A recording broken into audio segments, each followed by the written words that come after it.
નારાયણ સેવા charitable trust દ્વારા નર્મદા પરિક્રમાનું આયોજન કરવામાં આવતા ન્યૂ સમા રોડ અભિલાષા 4 રસ્તા ખાતેથી યાત્રાને ફ્લેગ ઓફ કરવામાં આવી હતી। વડોદરા શહેરમાં નારાયણ સેવા ચેરિટેબલ ટ્રસ્ટના માધ્યમથી સયાજગંજ વિધાનસભાના ધારાસભ્ય કેયુર રોકડિયા દ્વારા નર્મદા પરિક્રમાનું આયોજન કરવામાં આવ્યું હતું। ત્યારે શહેરના ન્યૂ સમા રોડ અભિલાષા 4 રસ્તા ખાતેથી સાંસદ ડોક્ટર હેમાંગ જોશી તથા ધારાસભ્ય કેયુર રોકડિયા દ્વારા નર્મદા ઉત્તરવાહિની પરિક્રમા માટે શ્રદ્ધાળુઓની બસ ફ્લેગ ઓફ કરી યાત્રાને પ્રસ્થાન કરાવવામાં આવી હતી, જેમાં સ્થાનિક કાઉન્સિલરો તેમજ કાર્યકરો ઉપસ્થિત રહ્યા હતા। જ્યાં સયાજગંજ વિધાનસભા મત વિસ્તારમાં આવતા વોર્ડ નંબર 1, 2, 3, 8, 9 અને 11ના રહીશો માટે આ પરિક્રમાનું આયોજન કરાયું હતું, જેમાં 7 જેટલી બસોને ફ્લેગ ઓફ કરી રવાના કરવામાં આવી હતી।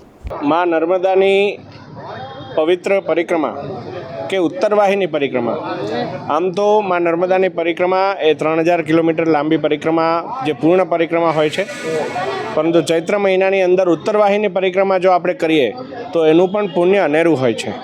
ત્યારે આજે સયાજીગંજના લોકપ્રિય ધારાસભ્ય શ્રી કેયુરભાઈ રોકડિયાજી દ્વારા 8 બસ અને 10 જેટલા 4 વ્હીલ મળીને 300 થી 400 જેટલા શ્રદ્ધાળુઓ ભાવિકોને ઉત્તરવાહિની પરિક્રમા પોતાના વિસ્તારમાંથી કરવા લઈ જઈ રહ્યા છે। હું માનું છું કે પોતે પરિક્રમા કરવું એ એક પુણ્યનું કામ છે, પરંતુ આ રીતે તમામ નાગરિકોને પણ સાથે લઈ એમની કાળજી રાખી અને એની અંદર યુવાનો, સિનિયર સિટીઝનો તમામ લોકો આપ જોઈ શકો છો અને સાથે મળી અને માં નર્મદાનું એક સારી એવી આરાધના કરતાં ભોળાનાથની ભક્તિ કરતાં તેઓ પરિક્રમા કરવાના છે। ત્યારે આ એક ખૂબ જ સુંદર વિચાર છે અને આ વિચારને અમલમાં લાવવા બદલ સયાજીગંજ ધારાસભ્ય શ્રી કેયુરભાઈ રોકડિયા અને એમની સમગ્ર ટીમને હું હાર્દિક અભિનંદન છે, શુભેચ્છાઓ પાઠવું છું। ઉત્તરવાહિની નર્મદા પરિક્રમાનું આપણું જે આ મહત્ત્વ છે, દિવસે ને દિવસે મોટી સંખ્યામાં શ્રદ્ધાળુઓ ઉત્તરવાહિની નર્મદા પરિક્રમા કરવા માટે જઈ રહ્યા છે।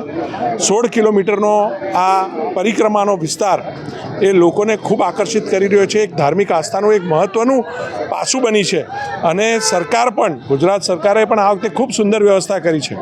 છેલ્લા 2 વર્ષથી સયાજીગંજ વિધાનસભાના કાર્યકર્તાઓને ઉત્તરવાહિની નર્મદા પરિક્રમા કરવા માટે નારાયણ સેવા ચેરિટેબલ ટ્રસ્ટ દ્વારા અમે આયોજન કરીએ છીએ। આ વર્ષે પણ આશરે 300થી વધુ અમારા ભારતીય જનતા પાર્ટીના સમર્થક શુભેચ્છક કાર્યકર્તાઓને લઈને નર્મદા પરિક્રમા આજે પ્રદોષના દિવસે કરવા જઈ રહ્યા છે।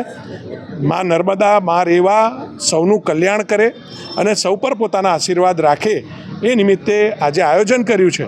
સાંસદ હેમાંગભાઈ જોશી, અમારા કાઉન્સિલરશ્રીઓ સૌ કાર્યકર્તાઓને શુભેચ્છા આપવા માટે પણ અહીં આવ્યા છે। આ 7 જેટલી બસોની અંદર વોર્ડ નંબર 8, 9, 11, 1 અને 2 અને 3નો થોડોક ભાગ એમ સયાજીગંજ વિધાનસભાના તમામ કાર્યકર્તાઓને અમે લઈ જઈ રહ્યા છીએ। સમાચારોના સતત અપડેટ માટે TNN ન્યૂઝને YouTube પર સબસ્ક્રાઇબ કરી બેલ આઇકોન પ્રેસ કરો અને અમારી સાથે જોડાયેલા રહો Facebook, Instagram અને Twitter ઉપર।